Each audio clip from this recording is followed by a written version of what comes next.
The Crosswalk. Chen's hands tightened on the steering wheel of his Bentley as rain drummed against the windshield.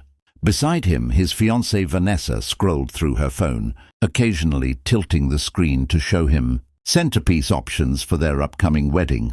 He nodded absently, his mind already at the dinner reservation he'd spent 3 weeks securing. Then the traffic light turned red, and there she was.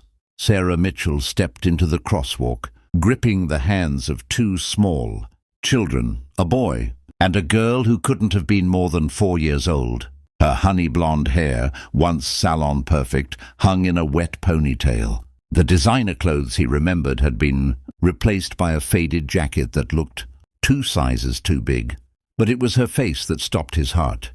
The same green eyes, the same curve of her cheek, now gaunt with exhaustion.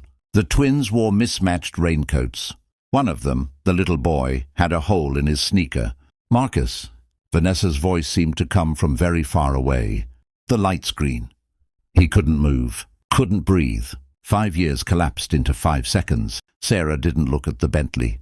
She was too busy making sure her children reached the opposite curb safely. Too busy being a mother to notice the man whose ring she'd once worn, whose child she'd once carried, whose pride had cost them everything. A horn blared behind him. "Marcus, drive!" Vanessa snapped. His foot found the accelerator. The Bentley glided forward, and Sarah disappeared into the rearview mirror. "That woman looked homeless," Vanessa remarked, returning to her phone. "It's so sad when people make poor life choices. Did you see those kids? In this neighborhood, someone should really do something about that." Marcus said nothing. His throat had closed. The private dining room at Le Bernardin felt suffocating. Vanessa chatted about seating arrangements and honeymoon destinations, Maldives or Bora Bora, while Marcus moved food around his plate, tasting nothing. Sarah had been pregnant when they broke up. His baby. He'd accused her of trying to trap him, of getting pregnant on purpose to secure a piece of his growing fortune. The tech startup he'd built from his garage was finally taking off, and suddenly everyone wanted something from him. His lawyer had been blunt. "Get a paternity test. Protect your assets." Sarah's face when he'd demanded that test still haunted him. The way her hand had instinctively moved to her stomach. The way her voice had gone quiet. "You really think I would do that to you? I don't know what to think anymore," he'd said. "Everyone wants something." She'd left that night, moved out of his apartment, blocked his number, disappeared. His lawyer said it proved she'd been lying. Marcus had told himself he'd dodged a bullet. 2 months later, he heard she'd lost the baby, miscarriage. He'd sent flowers anonymously, told himself the timing proved they weren't meant to be, and buried himself in work. His company sold 18 months later for $847 million. "Marcus." Vanessa waved a hand in front of his face. "You haven't heard a word I've said." "I saw someone today," he said slowly. "Someone I used to know." "Oh?" Vanessa's eyes sharpened with curiosity. "Anyone interesting?" "My ex-fiancée, with twins." Vanessa laughed. "Well, bullet dodged there. Can you imagine? You'd be paying child support instead of building the new headquarters." She reached across the table to squeeze his hand. "You made the right choice, baby. Some people are meant for success, and some people are meant for, well, that." Marcus stared at her manicured nails on his skin and felt nothing but cold. He didn't sleep that night. At 3 a.m. he was in his home office, typing Sarah's name into every database his money could access. It took 6 hours and 3 phone calls to private investigators, but by 9 a.m. he had her address, a subsidized housing complex in Queens, apartment 3B. He sat in his home office looking at the photo the investigator had sent. Sarah laughing as she pushed the 2 children on a park swing set. Even in the grainy image, he could see how thin she was, how worn. The investigator's report was brief. Sarah Mitchell, age 31. Twin children Emma and James, age 4. Father listed as unknown on birth certificates. Employment history showed various part-time jobs. Waitressing, retail cleaning services. Current employment, night shift warehouse worker. Income, just above poverty line. No government assistance. Too proud. Still too proud. Marcus called his assistant. "Cancel everything today. Sir, you have the board meeting." "Cancel it." "All of it." The building's elevator was broken. Marcus climbed 3 flights of stairs that smelled of cooking spices and damp carpet, his $2,000 shoes echoing on cracked linoleum. He'd left his suit jacket in the car, rolled up his sleeves, tried to look less like the billionaire he was and more like, what? The boy he'd been before the money. He stood outside 3B for a full minute before knocking. Shuffling footsteps, a lock turning. The door opened 6 inches, held by a chain. Sarah's face appeared in the gap. She went white. Marcus. Not a question. Not quite an accusation. Just his name, heavy with 5 years of absence. "Hi," he said stupidly. "Can we talk?" "How did you find—" She stopped herself, shook her head. "Of course. Money can find anything. Please, 5 minutes." "Mommy?" A small voice came from inside the apartment. "Is it the pizza man?" Sarah's jaw clenched. For a moment, Marcus thought she'd slam the door in his face. Instead, she closed it, removed the chain, and opened it wider. 5 minutes, she said. "The kids are eating breakfast." The apartment was tiny but spotlessly clean.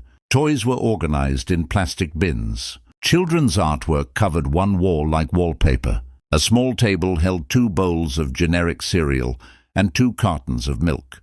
The twins, a boy and a girl with Sarah's green eyes, stared at him with the frank curiosity of 4-year-olds. "This is an old friend of Mommy's," Sarah said, her voice carefully neutral. "Emma, James, finish your breakfast." "You have a fancy watch," Emma announced. "Emma," Sarah warned. Marcus looked at the Patek Philippe on his wrist, worth more than most people's cars, and felt ashamed. Sarah gestured to the sofa, which had clearly been purchased second-hand. They sat at opposite ends while the twins ate, stealing glances at the stranger in their living room. "I saw you yesterday," Marcus began. "At the Crosswalk." "I didn't know you had kids." "Why would you?" Sarah's voice was flat. "You made it very clear you wanted nothing to do with me, with us." "Us?" The word stuck in his throat. "Sarah, you lost—" "I lost a baby." Her eyes were hard. "The baby you said I'd made up. The baby you accused me of using to trap you." "Yes, I lost that baby. 2 months after you threw me out." Marcus felt sick. "I didn't throw you out. You left. You called me a liar and a gold digger, Marcus. What was I supposed to do? Stay and beg you to believe me? I was stupid, paranoid, I'm sorry." 5 years too late. They sat in silence. James dropped his spoon with a clatter, and Sarah automatically rose to help him. Marcus watched her crouch beside the boy, wiping milk from his chin, her movements gentle despite the tension radiating from her shoulders. "They're mine, aren't they?" The words came out before he could stop them. "Emma and James, they're mine." Sarah went very still. The twins, sensing something wrong, fell quiet. "Get out," she said softly. "Sarah, get out." She stood, her whole body shaking. "You don't get to do this. You don't get to come here after 5 years and claim them." "I'm not claiming anyone. I just—" He ran his hands through his hair. "The timing. They're 4 years old. You were pregnant when you abandoned me, yes." Sarah's voice cracked. "I was pregnant. With twins. I didn't know that until after the miscarriage. Except it wasn't a complete miscarriage, was it? I was 18 weeks along. Lost 1 baby, 1. The doctors said it was a miracle the other 2 survived." Marcus couldn't breathe. 2! Twins often start as triplets. I lost the smallest one. Emma and James held on. Tears streamed down her face, but her voice stayed steady. And I held on too, alone, sick, terrified, working 3 part-time jobs because I was too pregnant to get hired, full-time, living in a women's shelter because I couldn't afford rent. Why didn't you tell me? Tell you? Sarah laughed, bitter and broken. Tell the man who demanded a paternity test. Who said I was lying about being pregnant in the first place? I tried, Marcus. I called you from the hospital after they were born. Your assistant said you'd given instructions not to put me through, ever. The room tilted. No, I never. 2 months later, I tried again. Your lawyer sent me a cease and desist, accused me of harassment, threatened to pursue legal action if I contacted you again. She wiped her eyes roughly. So I didn't. I raised our children alone, and you want to know the worst part? They're wonderful. They're smart and kind and funny, and they've never had a father because their father decided they didn't exist." Emma started crying. The little girl didn't understand what was happening, only that Mommy was upset. James climbed down from his chair and wrapped his arms around Sarah's legs. Marcus stood, his own eyes burning. "I swear to you I never knew. I never gave those instructions. After you left I was angry and hurt, but I would never—" He stopped, actually thought about it. His assistant at the time, his lawyer, both working to protect his interests, both managing his life while he built his empire, both keeping Sarah away. "It doesn't matter now," Sarah said, pulling her children close.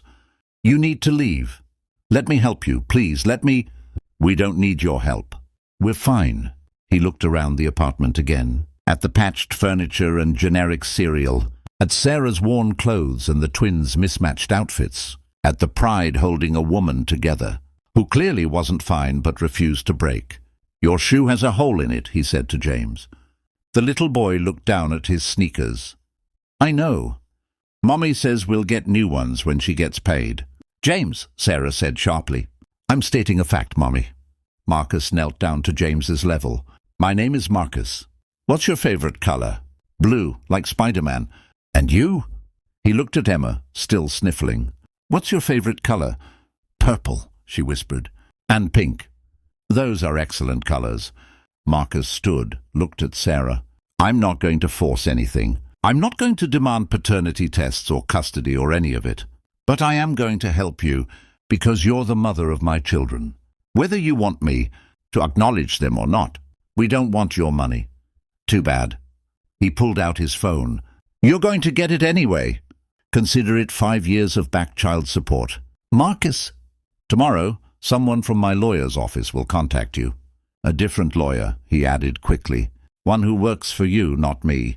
They'll set up a trust for Emma and James. Education, healthcare, whatever they need." He was typing as he talked, his mind racing. "There's a pediatrician in Manhattan who's the best in the city. I'll have my assistant make appointments. And a dentist. Kids need regular checkups, right?" "Stop." Sarah's voice broke completely. "Just stop. You can't fix 5 years with money." "I know." He met her eyes. "But it's a start. And Sarah, I am so incredibly sorry. For all of it. For not believing you. For not being there. For letting other people control my life while you were building 2 lives alone." He moved toward the door, then paused.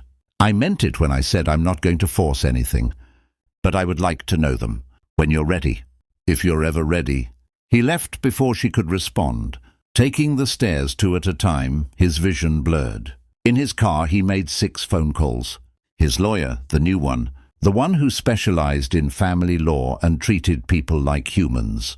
His accountant, his assistant, his contractor, his real estate agent, and his wedding planner. "Cancel everything," he told her. "Sir, the wedding is in 3 weeks. The deposits—" "I don't care. Cancel it all. Send the deposits to charity." He hung up before she could protest and called Vanessa. She answered on the first ring. "Hey, baby, I've been thinking about the centerpieces. We need to talk. Can I come over?" "Now? I have a hair appointment." "It's important." An hour later, he was in Vanessa's penthouse apartment, surrounded by wedding magazines and fabric samples, breaking off their engagement. To her credit, Vanessa didn't cry or throw things. She simply looked at him with cool assessment and said, "It's the ex-fiancée, isn't it? The one with the twins." "They're my kids, Vanessa." "You don't know that." "I do." She laughed. "Oh, Marcus, you always were sentimental." "Fine. How much does she want to go away?" "She doesn't want anything. That's the point. Everyone wants something."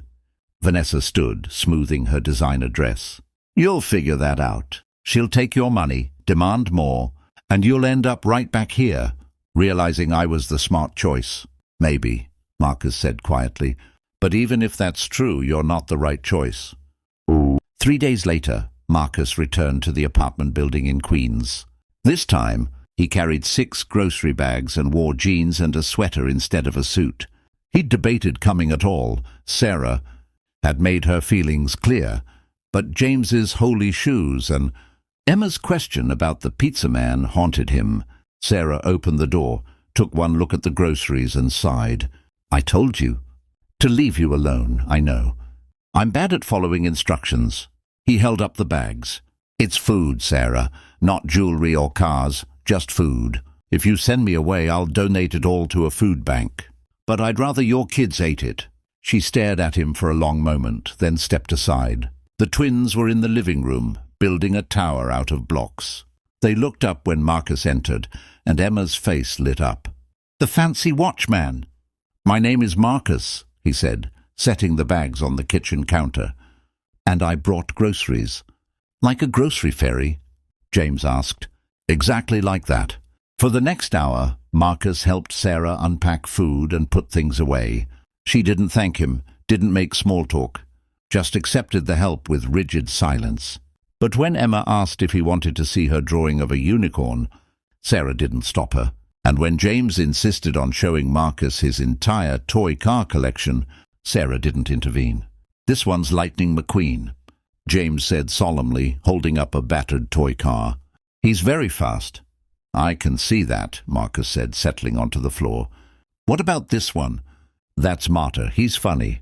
They played cars for 20 minutes while Sarah made lunch and Emma colored at the table. It was such a simple domestic scene, but Marcus felt something unlock in his chest.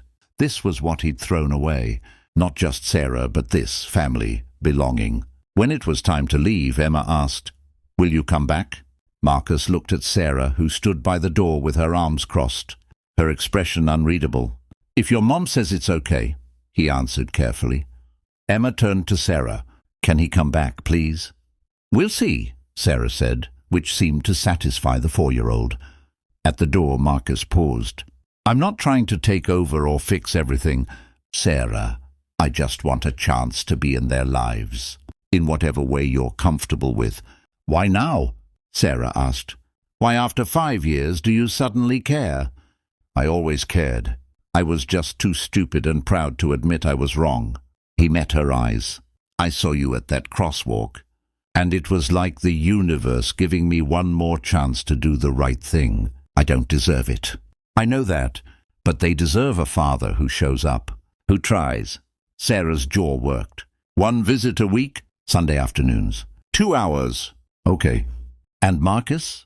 If you hurt them, if you disappear or get bored or decide, this was a mistake, I will make sure you never see them again. Are we clear?" "Crystal clear." Sundays became sacred.